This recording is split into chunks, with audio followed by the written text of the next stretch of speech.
I've been wanting to do this video for a while I get ready. I'm just going to talk about a couple things, random things that I've learned from being in my 20s. Now that I'm 30, I was like, I wish I had a video or like someone to give me advice on what to expect. So yeah, I'm going to just share a couple things with you and let's get started. First thing I suggest in your 20s that I wish I knew was getting comfortable with doing things alone. When I lived in Detroit, I never ever did anything alone. Like if I wanted to go out to eat, if I wanted to go to the movies, to the mall, to the bar, I always called somebody. And moving to a new state, you don't have that luxury and you don't even realize that it is a luxury. So that's something I would start off with. Get comfortable with doing things by yourself. Solo dates, vacations, anything by yourself. The more you get comfortable with doing stuff alone, the more comfortable you'll get as a woman or a man. The next thing I would suggest is making your house a home. Whether you have a roommate, you have your own spot, you're living with family, whatever it is, make your room, your space as comfortable as possible. Invest in nice quality pieces, decorate it the way you want. I do think it makes your mental health better, if anything else. So yeah. Next, I would suggest staying on top of your doctor's appointments. Like I went years without going to the dentist because nobody was making my appointments for me anymore. Especially when you're in college, you're just used to everybody doing stuff for you. And you have to get out of that. Like by the time you're in your late 20s, early 30s, you want to make sure that you are used to doctor's appointments, OBGYNs, dentist appointments, all of that type of stuff. So stay on top of your appointments. Don't stop going for years to the doctor. Next, have financial literacy with your credit cards. I messed up my credit so bad in like my mid-20s when I lost my mind with them credit cards. Like now I've paid them off and I'm catching up and rebuilding my credit, but I do feel like that was a big hindrance for me, messing up my credit. So just learning about credit cards, not spending money that's not yours, and just looking into the interest rates, all of that type of stuff that I had no clue about. Nobody ever taught me. Even though I went to college, they don't teach you this type of stuff. It's very important. Speaking of college, picking a degree that makes sense. I wish I would have did this in my 20s. Like I went to school for journalism and I am working in the industry, but I also have a 9-to-5 that has nothing to do with that.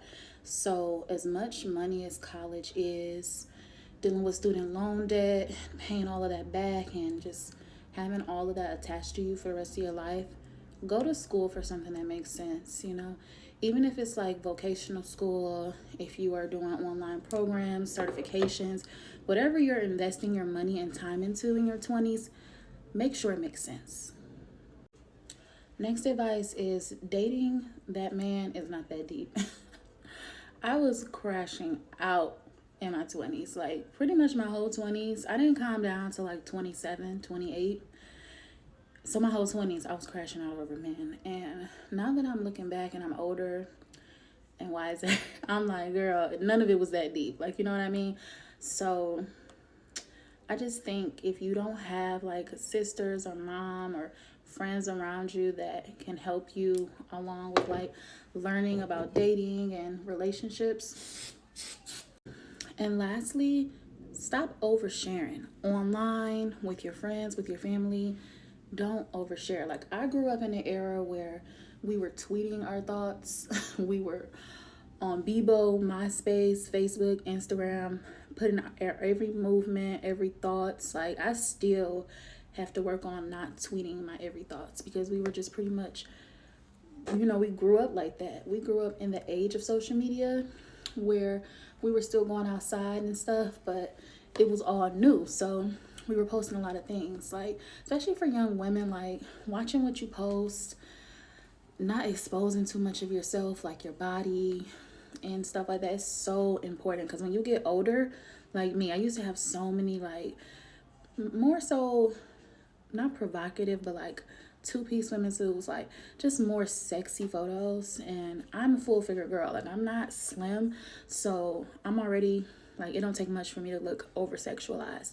So of course I've like over the years and stuff stopped posting like that, and like not having that on my page anymore, archiving it, deleting it. So I definitely say oversharing is something that I feel like Gen Z millennials, we have to work on because we grew up on social media. But yeah, if you guys want a part 2, let me know.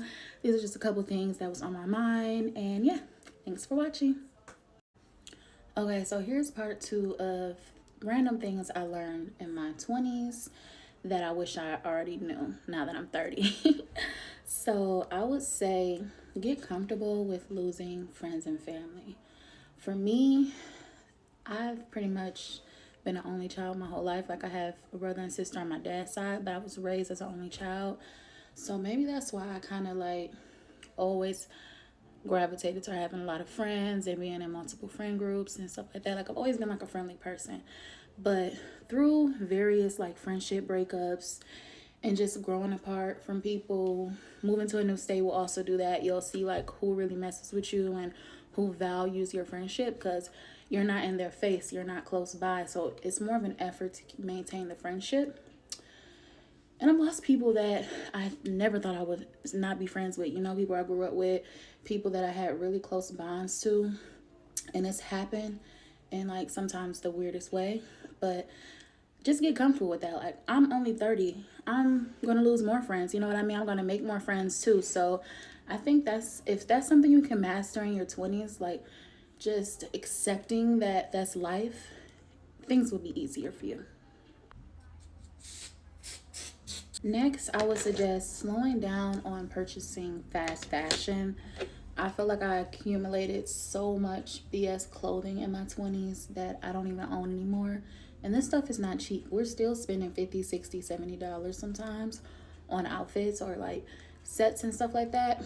And now that I'm 30, I've been kind of like doing more research into brands that have like 100% or just like at least 50% of, you know, better materials like cotton, linen, silk, things like that. Like, it does cost more and it is an adjustment. Like, I just bought a $150 sweater and I'm like, girl, like $150, but that sweater's gonna last me for years. I just think finding like your style, your flow, and investing in quality pieces is something I wish I was doing in my 20s, but I'm doing them now, so it's never too late.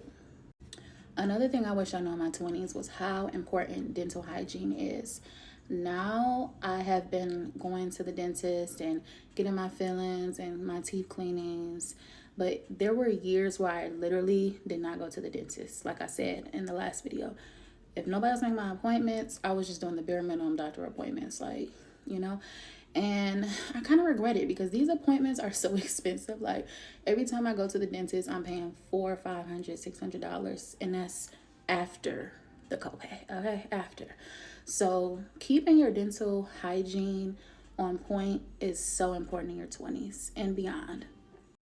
I feel like I kind of spoke on this too, but just keeping your digital footprint in mind is so important. Like, it's nothing worse than, like, you see how these celebrities become famous and people are pulling up tweets from 10, 15 years ago of them saying the worst thing in the world. You don't want that.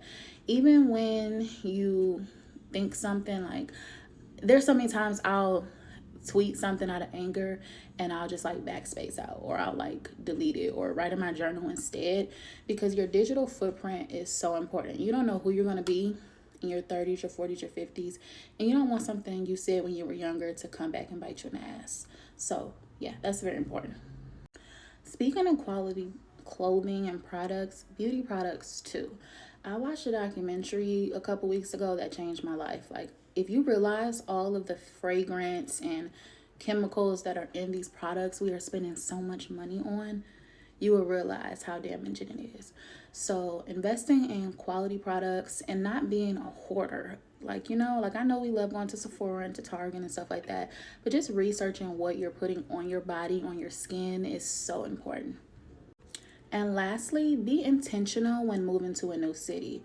I've been living in Atlanta for almost 3 years and it don't feel like it because I don't have like a community. Like, I don't have like a friend circle or like, you know, just things I do. Like, I'm very introverted since moving here. And I wish I was more like, and I'm going to work on it in the new year, but I just wish I was more like intentional about moving here. So doing research and joining clubs and making sure that you get the full benefits of moving to a new city is so important. So yeah, those are a couple more things. If I'm thinking about doing a separate video about living in a new state. So yeah, thanks for watching.